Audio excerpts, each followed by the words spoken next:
A well-dressed man walks through Petersburg in the early morning. His demeanour is agitated, filled with scornful laughter. He reaches no street in particular, says hello to a passing soldier, puts a pistol to his head, and fires. Out of all of Dostoevsky's characters, there is one that continuously sticks in my mind. A charismatic, charming monster who delights in chaos and spurns any hope of higher meaning, and who regards nihilism as the only philosophy worthy of the educated man. This character is Svidrigailov, one of the villains of Crime and Punishment. I touched on him a little in my video on the full novel, but I left so much unsaid that I want to revisit him here now. There is almost no better representation of the dark side of nihilism in all of fiction, and Dostoevsky does a wonderful job of examining all that is most attractive about the nihilistic worldview and its ultimate downfall. Svidrigailov is an unapologetically evil character. He is thought to have murdered his wife of many years. He delights in his abuse of innocent children, and he attempts to blackmail our protagonist's sister into marriage. He does all this with a self-satisfied smile and a hearty laugh. Yet, at the climax of the book, he ends his own life, for reasons that are still debated by Dostoevsky scholars today.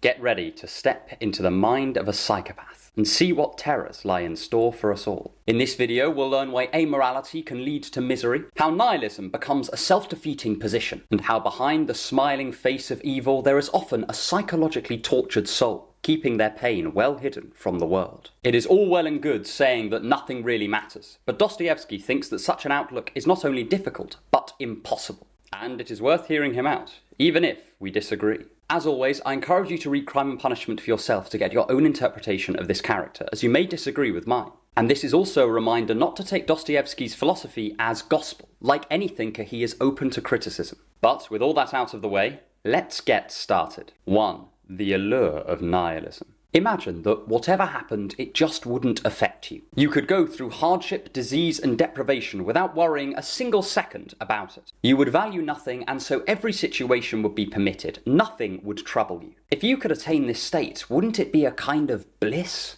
At the very least, it would be a safe haven, free from the stresses and strains of the material world. This is the promise nihilism makes to its believers, and Dostoevsky demonstrates just how seductive this promise can be through the character of Svidrigailov. Something you notice when reading Crime and Punishment is just how miserable everybody is. The atmosphere is thick with inner torment and crises of meaning. Most of the book follows the prolonged mental breakdown of our hero Raskolnikov as he struggles to come to terms with the murders he's committed. But amongst all this, Svidrigailov is always reclining on a comfortable sofa, laughing to himself and smiling at the world. He's one of the few characters in the novel that's interested in just pursuing his own pleasure. He embodies a certain lightness of spirit that makes him fun to be around even as he commits atrocious actions. This effect is had on the reader as well. Since Svidrigailov is one of the only light-hearted and merry characters in the book, you find yourself looking forward to seeing him even when you know all of the awful things he has done. Svidrigailov possesses an enviable form of freedom. He does what he wants, when he wants, and neither judges himself nor submits himself to the judgment of others. This is an undeniably alluring picture. It's part of the appeal of many popular philosophies like nihilism. The idea of nothing mattering more than anything else is incredibly freeing, and it allows for potentially awful situations to become acceptable. And Dostoevsky brings the appeal of such viewpoints to light through the character of Svidrigailov, even if it's just to criticize them later. In contrast to the other characters in the novel, Svidrigailov has managed to achieve most of his aims in life. He has successfully dispatched his wife with no legal repercussion. He has enough money to support himself and splash out on the occasional good deed or spurious pleasure, and the troubles of life seem to just slide off his back. He treats existence itself as a sort of low-stakes game. Since nothing matters either way, nothing can get under his skin. So he surveys the streets of Petersburg like a kind of demigod, regarding the people beneath him with divorced curiosity. If you didn't take into account the emphasis that Stoic philosophy places on virtues, you could almost call this a Stoic outlook. And for most of the book, he is free from the ultimate Dostoevskian curse: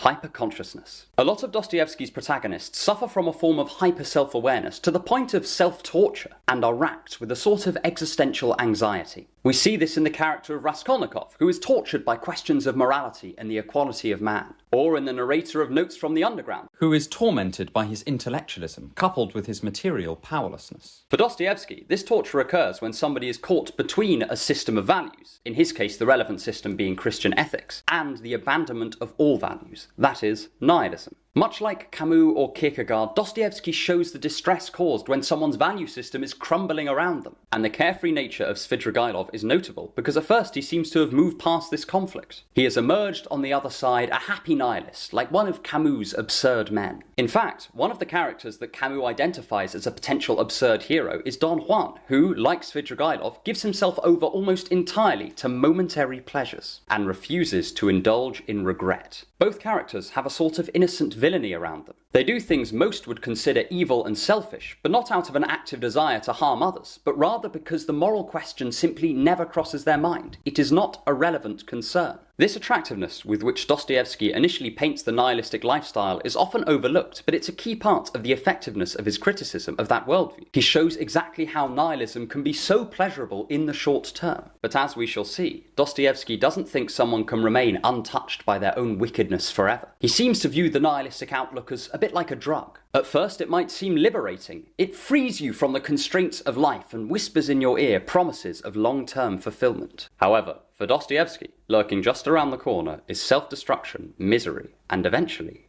death. And that is just what we shall move on to next. If you want to help me make more videos like this, then consider subscribing to my email or my Patreon. The links are in the description. 2.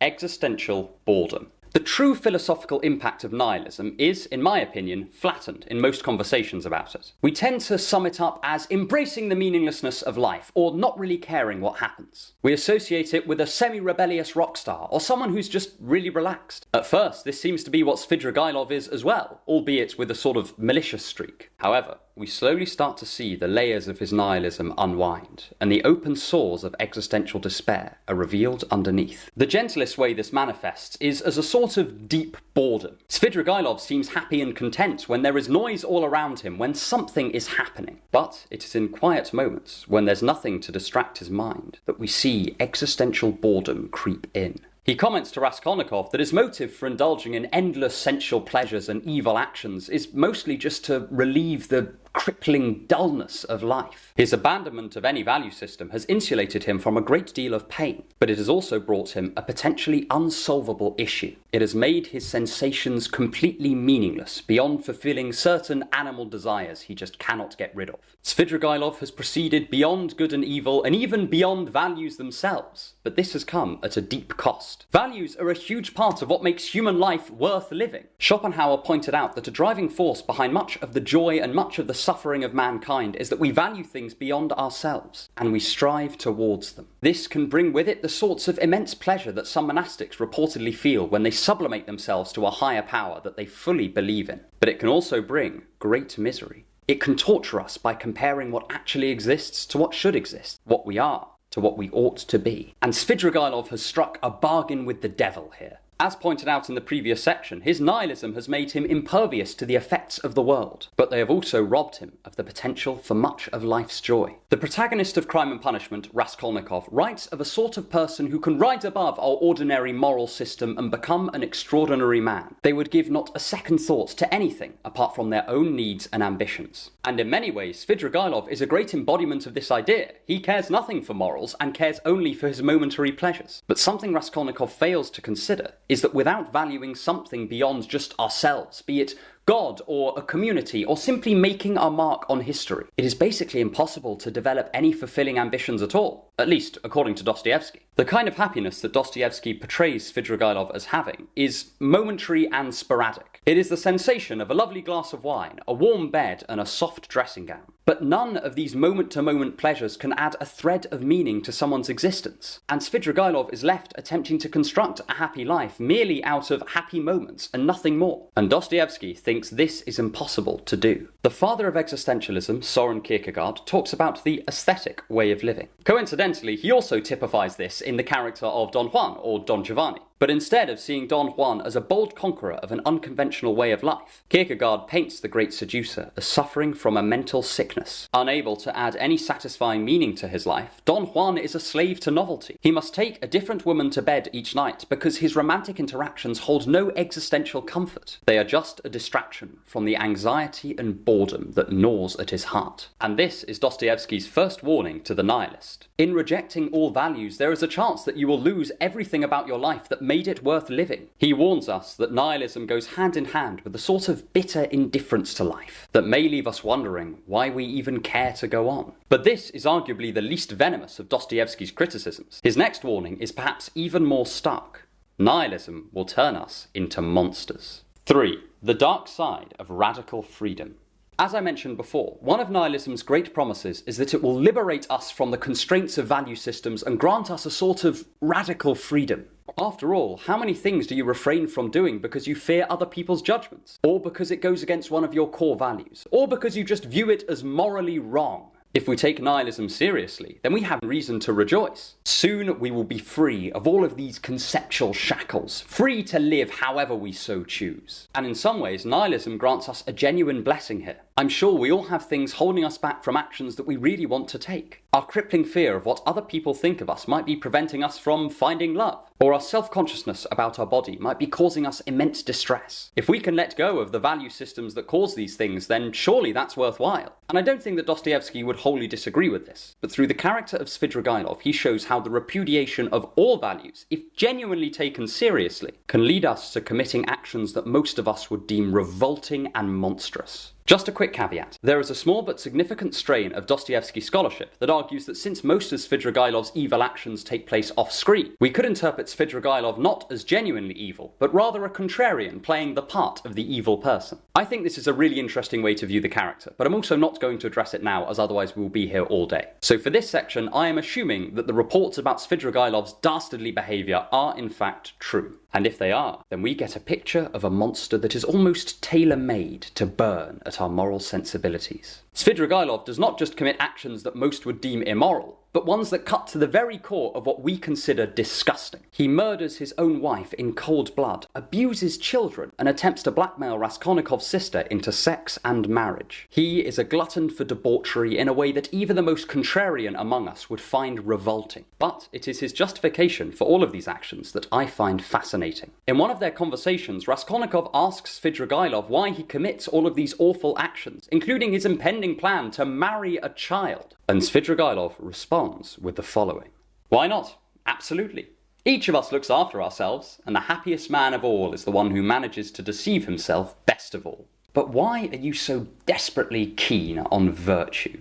Svidrigailov is truly taking his nihilism seriously. He is no longer valuing virtue or even the truth, but his sole concern is his sensual pleasure, even when that comes at the cost of innocence. And Dostoevsky brings to life here a criticism of nihilism that's often seen as sort of passé, that nihilism will lead us to no longer valuing morality, which in turn will lead us to committing horrific actions. To a certain extent, the reputation of this argument as tiresome is well deserved. It can seem a bit like fear-mongering. After all, even if we were all to become nihilists today, we would still have the habits left over from when we were not nihilists, and surely these would keep us from doing any real harm. But Dostoevsky would probably just not consider this intermediary stage true nihilism. And to a certain extent, it seems that he's right. If nihilism was just a matter of still behaving in accordance with morality, but just recognizing that those values are meaningless, then it just wouldn't really amount to anything. Arguably, if someone actually truly believed that moral values were meaningless, they would feel okay breaking them, as they would no longer hold any philosophical weight. If they wouldn't do this, then they're arguably not really a nihilist, they're just parroting nihilist catchphrases. So I think Svidrigailov really brings out the radical nature of the nihilist position in both a positive and a negative way.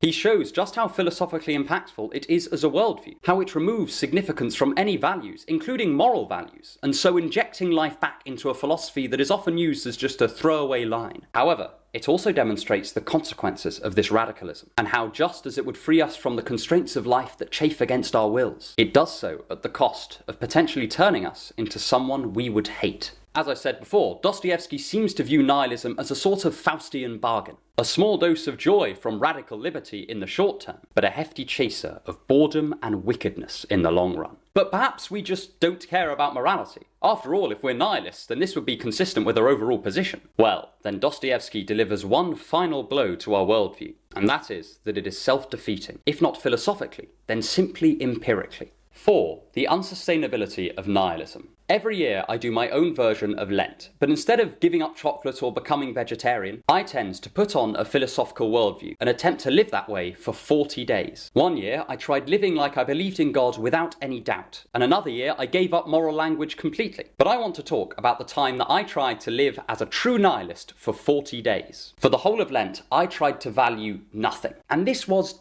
genuinely unbelievably difficult. Remember, I wasn't trying to be an existentialist. I wasn't trying to recreate a feeling of meaning in a life through subjective experience. I was trying to move past the concept of meaning altogether. I think I managed this for like a day, but then life took over and I was fighting for every inch of nihilist territory. And if I'd been properly paying attention to my Dostoevsky, I shouldn't have been that surprised. Perhaps his greatest criticism of nihilism is just that it is near impossible to maintain in its perfect form. Even Svidrigailov cannot do it. Despite himself, he begins to care about things that are beyond him, and this is largely seen in his relationship with Raskolnikov's sister, Dunya. At first, Svidrigailov's attention in Dunya is purely selfish. He is open about having lots of short-lived sexual conquests, and he is hoping that Dunya will just be another one of these. But despite himself, and all of his nihilistic pretensions, he begins to feel things for Raskolnikov's sister. Towards the climax of his story arc, Svidrigailov is attempting to blackmail Dunya into marrying him, but she is understandably repulsed. She views Svidrigailov as an evil, hedonistic man, and would rather die than spend the rest of her life with him. Svidrigailov, for his part, is trembling with inner conflict. For the first time in his life, he feels genuinely attached to someone, and he doesn't know what to do or how to react. Near the end of the scene, Dunya takes out a gun and attempts to shoot Svidrigailov, grazing the side of his head with her shot. At this point, Svidrigailov asks Dunya if she could ever love him, and she replies, "No, never." From everything we know about Svidrigailov, this should seal Dunya's doom. Svidrigailov should seize the gun from her and compel her by force to marry him. This is what someone who truly did not care about anything but their base desires would do. But he instead lets her go.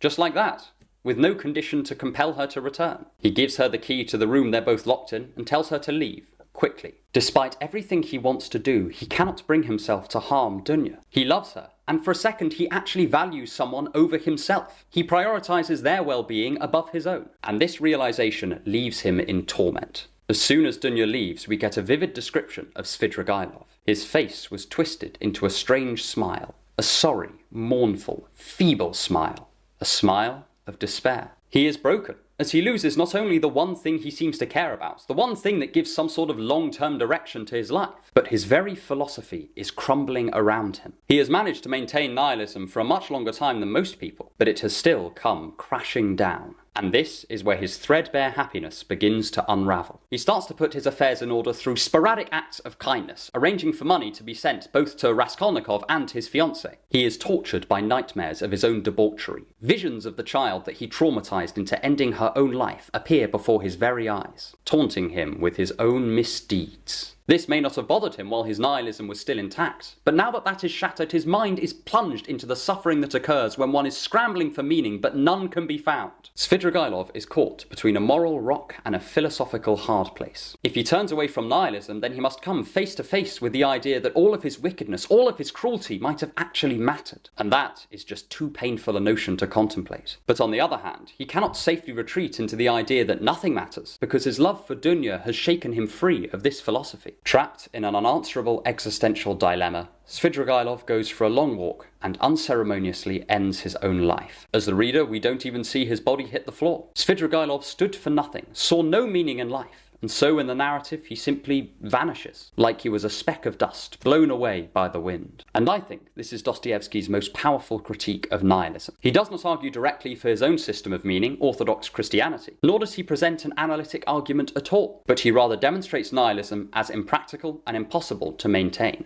While philosophers like Kierkegaard tried to argue that nihilism was false, Dostoevsky took a different approach. Through his character of Svidrigailov, he showed that nihilism was simply unlivable. As I said in my longer Crime and Punishment video, this is classic Dostoevsky, countering an abstract philosophical idea with astute observations as to how humans actually behave. The nihilist gestures at the world and says there is not a drop of meaning to be found, and Dostoevsky asks them to put their money where their mouth is and behave like this is the case, safe in the knowledge that They simply can't. According to him, they will either abandon the philosophy before it is too late, or end up just like Svidrigailov, bored, despairing, and unceremoniously expired, lying dead on an unremarkable street, with no one caring that they are gone. And even if we disagree with this, I think it is a criticism worth taking seriously. Nihilism may come promising many things, freedom, pleasure, and joy, but it carries a knife in its coat. And for Dostoevsky, it is just waiting for you to turn your back so you can become the latest victim of its radical philosophy. If you liked this video, you will almost certainly like my full breakdown of Crime and Punishment, so click here to watch it. And stick around for more on thinking to improve your life.